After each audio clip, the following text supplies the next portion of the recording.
Hey, what's up guys, my name is Charlie. Today we're going to be watching some Angry Video Game Nerd. This is going to be episode 117 and it's going to be Wishlist Part 2. So let's react to the video, shall we? Let's go. He's playing some games, the worst he recalls. He's gonna find out which one sucked the most balls. The Angry Video Game Nerd is here. Another game that I've gotten requests up the ass for over the years is A Boy and His Blob. Here's the thing about it, I don't consider it a bad game, but I can understand why many would find it frustrating and boring. You control a boy and the blob character follows you around. You have a supply of jelly beans that if you feed to the blob, they all turn them into different kinds of tools. The whole fun of the game is figuring out what tool works best in the situation. I know it's annoying that the jelly beans don't even tell you what they do, but soon you catch on to the game's humor. For example, an apple jelly bean turns the blob into a jack. Get it? Applejack? It's a big guessing game and there's lots of trials and errors. Like if you need to go down, you never know where exactly to stand until after you've fallen to your doom a few times. The music is monotonous, there's not many enemies, there's lots of tedious running around, but it has a unique charm. I like the puzzle solving and that blob is a cool little guy, obedient like a dog. The game may be flawed, but the creativity and originality shines through. The Three Stooges. This has always been a huge request. I've dreaded this moment for a long time. Ghostbusters 2? Ghostbusters 2? We're in the wrong game. Hey, this looks like a kid's game. Now that's funny. You'll win with those. I've always been a big fan of the Three Stooges, but the game's charm ends right after the title screen. The plot involves an orphanage that's unable to pay its mortgage, so you're trying to raise money so that the kids have a place to live. That's sad. That's not a fun video game concept. It takes the idea of something that's too real.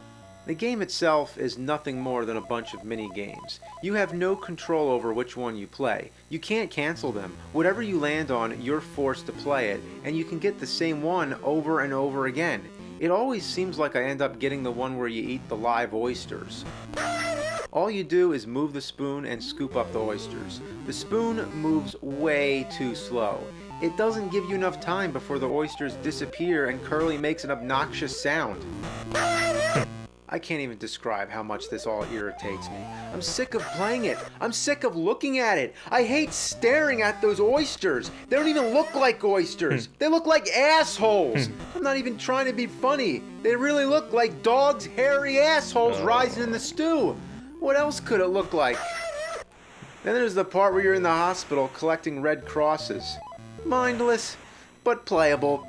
There's the classic pie fight and the slapping thing. Self-explanatory enough. I don't know what all that shit is at the top. If it wasn't there, I assure you I wouldn't be confused. This is what you'd expect to see from the Three Stooges, but obviously the whole game couldn't just be the Three Stooges slapping each other in the alley the whole time. So they tried to give it some variety. The best part is the trivia. But what happened with the controls? You have multiple choice answers. To choose A, you hold left on the D-pad while pressing either the A or B button at the same time. To choose B, you hold up or down and hit the button. To choose C, you hold right and hit the button. Why couldn't it just be a simple selection screen? What kind of knuckleheads programmed it like this? Was this game actually made by the Three Stooges? The most annoying game of all is the one based on a specific Three Stooges short called Punch Drunks. In the short, Moe is a boxing manager who puts Curly in the ring to take advantage of his psychological complex that causes him to knock people out whenever he hears the song Pop Goes the Weasel.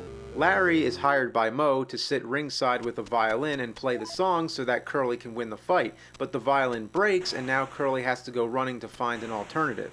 It's a great short, but with all that explanation, how much does the game tell you? Nothing. All you get is a shot of Larry holding the broken violin, and then the game starts and Larry's running around trying to find a radio. It's no wonder why nobody knew what the fuck to make of this. Even if kids in the 80s were familiar at all with the Three Stooges, what was the chance of them knowing a specific short from 1934? You control Larry on the bottom. There's no telling why Curly is at the top. The only reason any of this is up there is to show the time limit. But it's too elaborate and distracting. It only makes you wish you were playing the boxing part, instead of Larry running through an alley slamming into everything. That's all you do. You hit everything in sight. It's the equivalent of the first stage of Back to the Future 3 on Sega Genesis. By the way, who's the naked guy lying on the sidewalk? No matter what I do, I always hit the pole or the boxes in the background. And you can't run, or else you'll never see what's coming. Fuck this game. Moving into Super NES territory, let's take a look at Home Improvement. Yeah, that's right, based on the TV show. How do you take a family sitcom and turn it into a video game? Well, the plot starts out with Tim the Toolman Taylor on the set of his show Tool Time. Remember the show within the show? So his tools go missing and he has to go onto the sets of other shows to find them. Apparently, in the soundstage right next to Tool Time, they're filming some kind of dinosaur show. So the first stage is just a generic dinosaur platformer. If it's a show and the dinosaurs aren't real, then how are they attacking? I guess they're supposed to be animatronic or something? So, okay, it's a pretty ridiculous concept. We got that out of the way. At least we can hope the gameplay is decent, right? Yeah, it isn't. No. The weapons all suck, and breaking through these boulders is always a chore. It's relentlessly difficult. Not many people have seen past this first stage, but it's said that they're all generic TV sets. You know, wouldn't it be cool if they were sets to real shows like Family Matters, Full House, or Dinosaurs? No more dinosaurs. You know what would be awesome? If you went on to the set of Home Improvement. Whoa. Wonder if Tim Allen ever played this game. Do you think he could beat the stage? How far could Tim Allen get in the Home Improvement video game? That's a question that needs answering. I'd give this game a better chance if I could read the instructions. The instructions might help, right? Yeah, guess what? There is none. Technically not. The manual opens up to a fake sticker printed over the pages that says real men don't need instructions. Wow. Very funny. Next up, Pit Fighter, commonly known as Shit Fighter, because it's the shittiest fighting game next to Karate Champ. When this game came out in the arcades, it looked awesome. It was one of the first games where the playable characters were real-life actors who have been digitized. I mean, really, this was a big deal at the time. Like, wow, they look like real people. Well, when the arcade version was eaten up and shat out onto the home consoles, it ended up looking like this. It's like cutout photographs fighting each other. And why they turn black and white when they lose? I guess color is life and black and white is death. As soon as Mortal Kombat came out, it made this game obsolete instantly. The big problem with it, the Super NES port at least, is that it's way too difficult.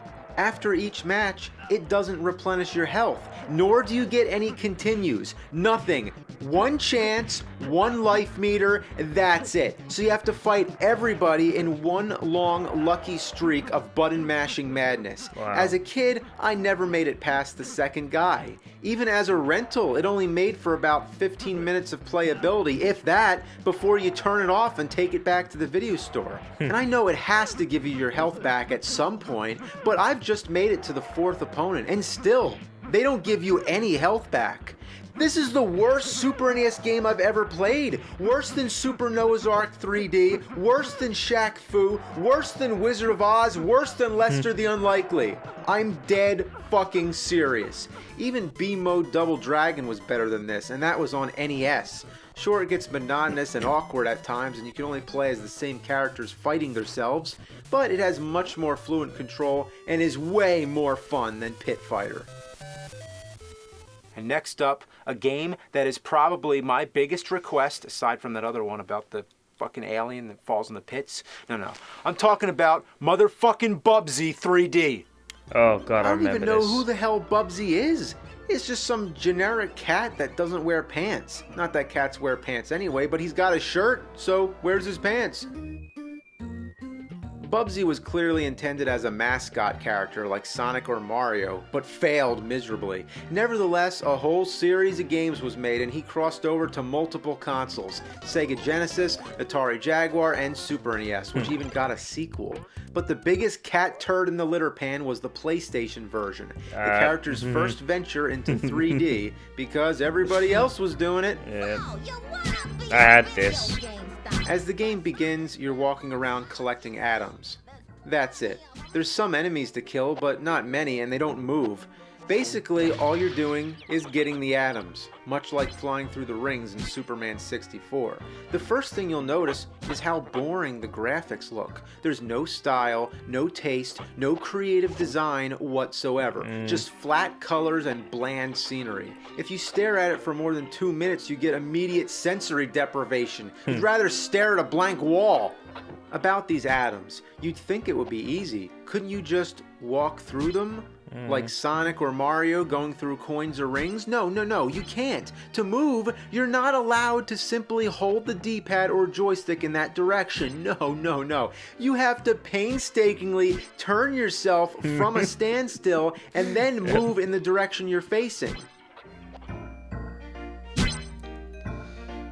When trying to do something as simple as getting the items is a chore, then you really have a problem.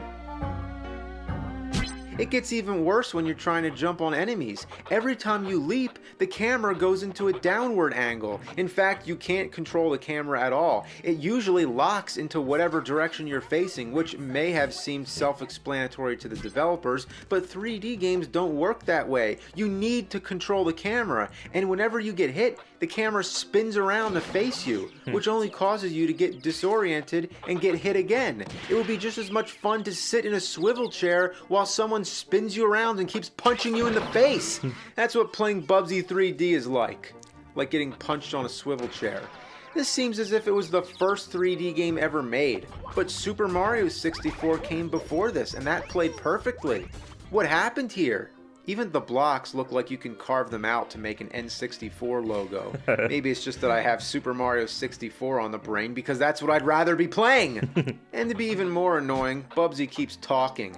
Oh, look! An arrow! Aren't these game designers wonderful? Yeah, I bet they thought they were clever. Overall, this game just feels unfinished. And what I really mean is that it's like it was barely started at all. I thought this was a prototype of some sort, not an actual finished game that got released in stores.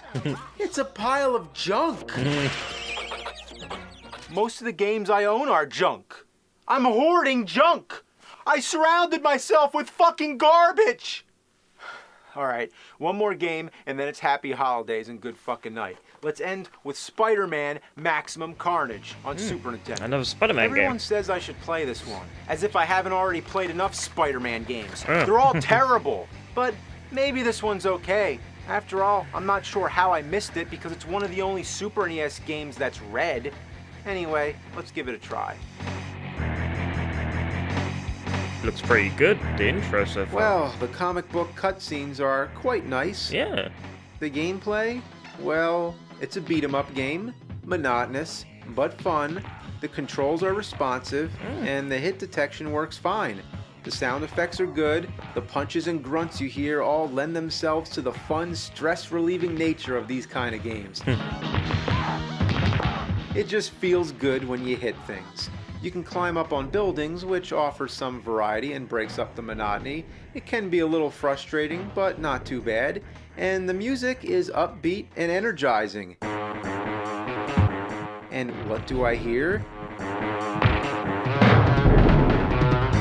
It's The Mob Rules by Black Sabbath! I don't mean it just sounds similar. It's the same song, just a 16-bit rendition. It even does the solo.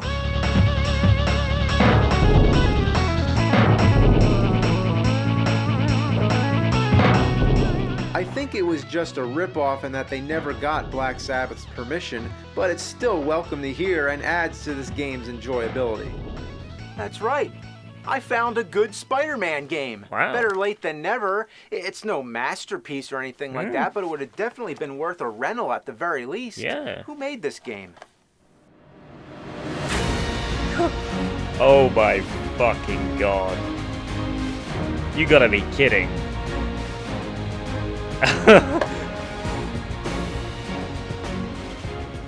God. Oh my God. LJN made that? They did it. They pulled through. Oh my God. They made a game. That's not a steaming pile of fucking shit. Oh my God. Wow. They did it. They made a game. That's not shit. I found the gold at the end of the rainbow. Oh, maybe it's not gold. Maybe it's bronze or something, but they made a game. It's not shit. Yeah. It's not shit.